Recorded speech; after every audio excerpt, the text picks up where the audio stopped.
Hi, welcome to my November TBR video. This is going up a tad late. I was hoping to get it up a few days ago, but we are all, the entire household, are self-isolating because my husband tested positive for COVID and has actually been quite unwell.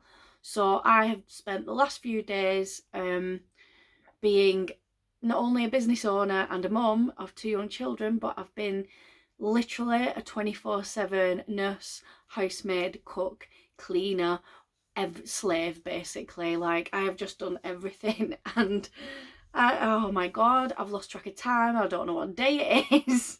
So actually, one of my friends said, oh well, now you're self-isolating, think of all the reading time you'll have. I was like, yeah, okay. The first day I managed 20 pages. It's that chaotic. So that being said, I've chosen 10 books that I'm actually going to read, as in like physical and ebooks, for the month of November, and I'm desperately hoping to get through those. So the first one is Everything That Makes Us Human. This is a medical memoir of a children's brain surgeon. The doctor is called Jaya Mohan. I've practiced that and I still can't say it. Jaya Mohan. And I've already started this. I posted about it on my Instagram this morning. I've not got very far in at all. Each chapter is a different type of case or patient that he's worked on, different type of neurosurgery case, and it's really, really well written. It's not super scientific or super medical. It's definitely written so that people who, I guess like layman's terms kind of thing, people would definitely understand what's going on here. It's really, really, really interesting, and it's not as emotional as I thought it was going to be. I was really thinking like, oh god, all these poor kids and babies that are having the brains, you know, cut into, and it's just not that at all. It's really, really super interesting. The next one is an ARC from NetGalley, and it's Why Mummy's Sloshed by Jill Sims. This is the 4th and final book in the series, where I think it was Why Mummy Drinks, Why Mummy Swears, and Why Mummy Doesn't Give a Fuck. And this is the final one.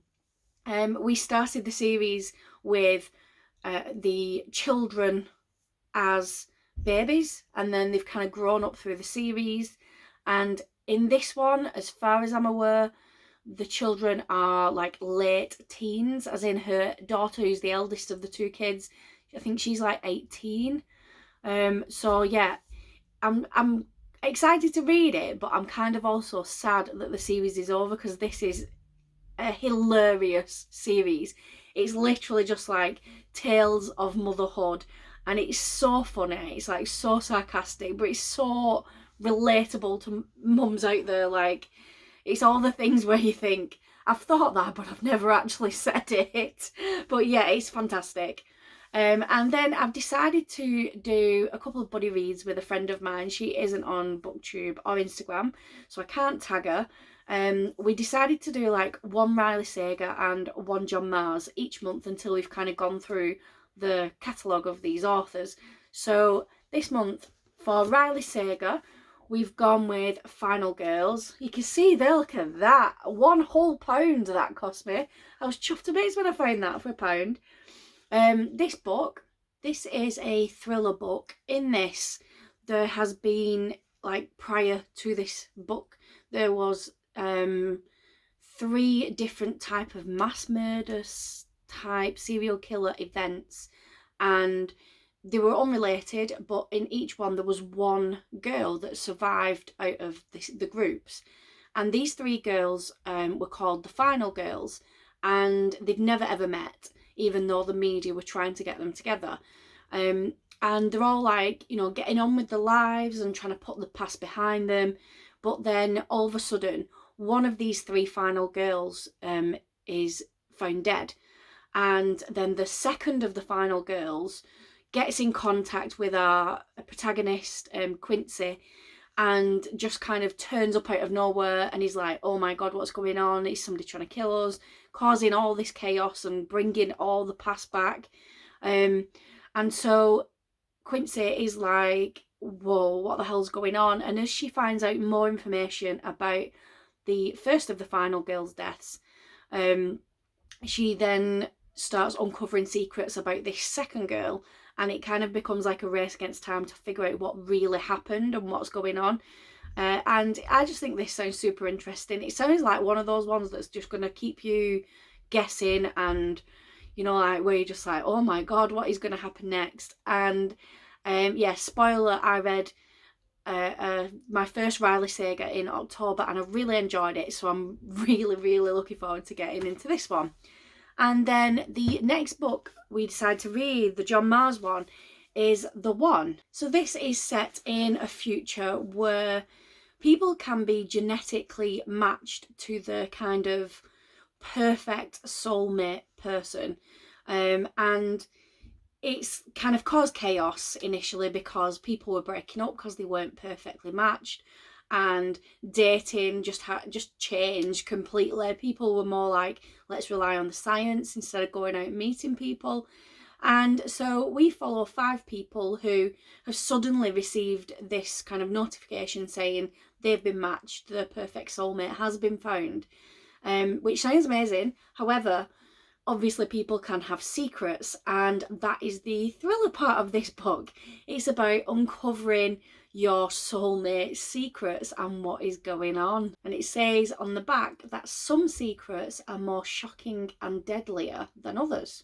And then the next 3 books are a spoiler for my October wrap-up video because if I'm planning on reading them in November, then I definitely didn't get around to them in October like I said I would.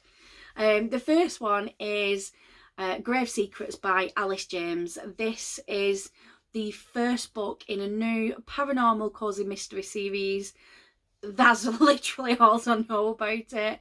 I just kind of saw the words like zombies, vampires, werewolves, and this woman being dragged into this crazy world and finding out all these things were real, and then I think there's a death and she goes investigating, and I don't really know.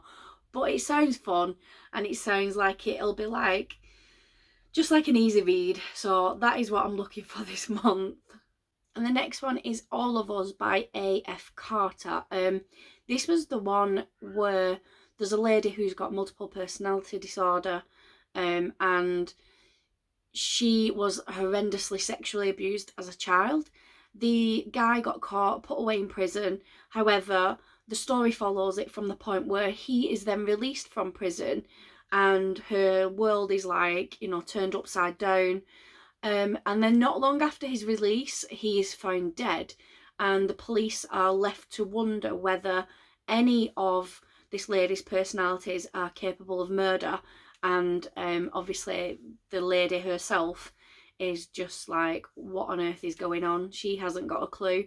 So I was really wanting to read this one in October, and I just didn't get around to it. So it is going to be one of the first ones that I get to this month.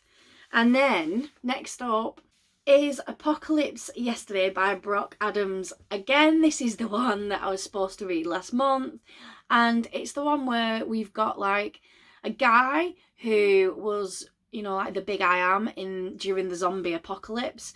He was like, he was in his element. He absolutely loved it. He became like a leader of people, and you know, he was seen as like a really great guy. Whereas now that the zombie apocalypse is over, society's rebuilding, he's back in a shitty call centre job that he hates, and nobody respects him. And he's still like wandering around with weapons and his grab bag, and you know, thinking, what if it happens soon? And he comes to the conclusion that maybe he could find a way to kick off the zombie apocalypse again. So yeah, that's another one that I am really looking forward to, because it's something different within this zombie genre. Next up for November is Race to the Finish Line by Aisha Yusuf. This is said to be like a YA mystery type novel. I mean, the cover is just spectacular. And the protagonist is Alea Ahmed, who is in her senior year at school. She's got everything all planned out. She knows exactly what she's doing, where she's going. However, things change with her dad's job. She ends up having to move with the family to like this really small, you know, remote town. And she discovers that the town has got a lot of secrets and a lot of hate and some dark history. I mean, looking at the cover, you can kind of guess the route that we're going to go down here, but this just sounds absolutely incredible. And obviously it is an Own Voices author, so that should be a fantastic perspective on things. And then I have got another non-fiction. It's The Book Collectors by Delphine Minouy, I think it's pronounced. This is about Syrian people who were in the middle of a war zone, basically.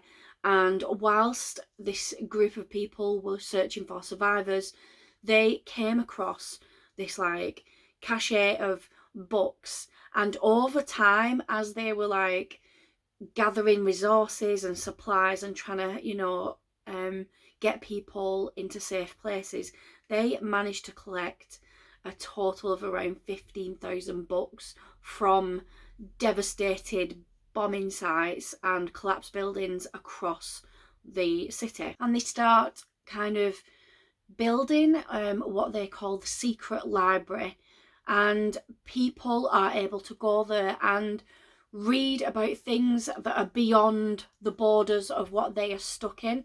They are able to learn new things. They're able to escape from the hellhole that they are living in just for that short period of time, mentally obviously. And Delphine was a journalist, and back in 2015 she heard of this secret library and went investigating, and she found a few of the young men that were the founders of the library and, you know, got their stories.